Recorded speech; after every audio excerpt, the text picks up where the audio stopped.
उदगीर नगर परिषदेच्या निवडणुकीच्या माध्यमातून आज गेली 9 वर्ष झालं निवडणूक ही प्रक्रिया बंद होती। पहिल्यांदा 9 वर्षानंतर उदगीर नगर परिषदेची सार्वत्रिक निवडणूक होते।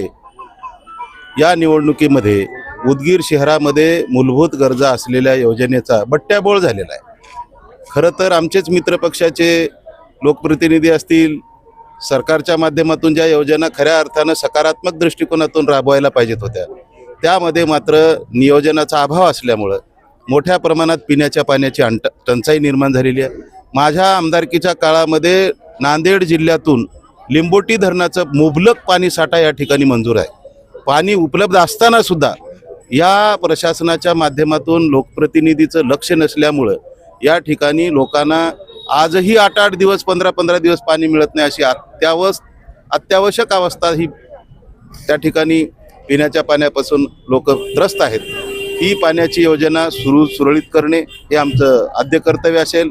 त्यानंतर पाणी बरोबर न देता त्या ठिकाणी भरमसाठ टॅक्स लावलेला आहे। एका कुटुंबाला जवळपास 3000 रुपयाचा टॅक्स पाण्याच्या बाबतीमध्ये हे चुकीच्या पद्धतीनं भुर्दंड त्या ठिकाणी लावलेला आहे।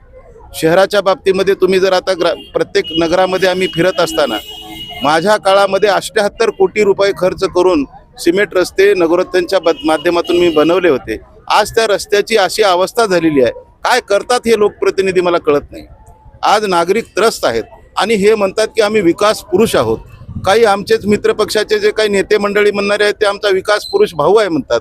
विकास पुरुष भाऊ म्हणण्यापेक्षा ज्या गल्लीबोळामध्ये अस्वच्छता झालेली आहे, पिण्याच्या पाण्याची टंचाई निर्माण झालेली आहे, दुर्गंधी पसरलेली आहे, याचा त्या ठिकाणी सोयी सुविधा करण्याऐवजी या ठिकाणी तुम्ही उदगीरमध्ये बघितलं असाल 25-30 वर्षाची जी झाडं आहेत ती झाडं आणून लावलेली आहेत। सिमेंट कॉन्क्रीट खालून बाजूनं सिमेंट कॉन्क्रीट आणि 25 वर्षाचं झाड कुण्या बापानं लावले शिकवले मला माहिती नाही, कुठल्या नियमात बसते ते झाड मला माहिती नाही।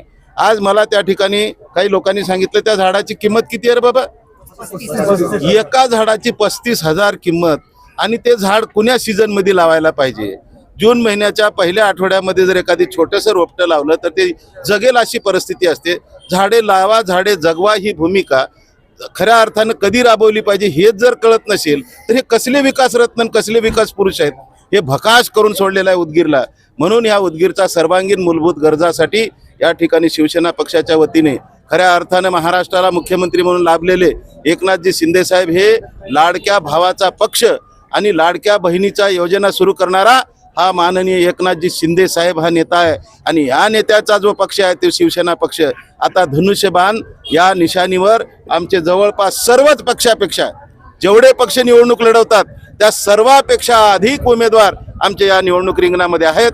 आणि आम्हाला विश्वास आहे की उदगीरची जनता या विकासाच्या नावाखाली लूट करणाऱ्या लोकांना हाकलून देऊन या ठिकाणी शिवसेना पक्षाचा धनुष्यबाणावर समोरील बटन दाबून प्रचंड मतांनी निवडून आणतील। हाच प्रतिसाद तुम्ही पाठीमागे बघा कसा जनसमुदाय या ठिकाणी उदगीर शहरामध्ये आम्ही ज्या भागात गेलो त्या ठिकाणी प्रचंड असा प्रतिसाद त्या ठिकाणी आम्हाला मिळतोय।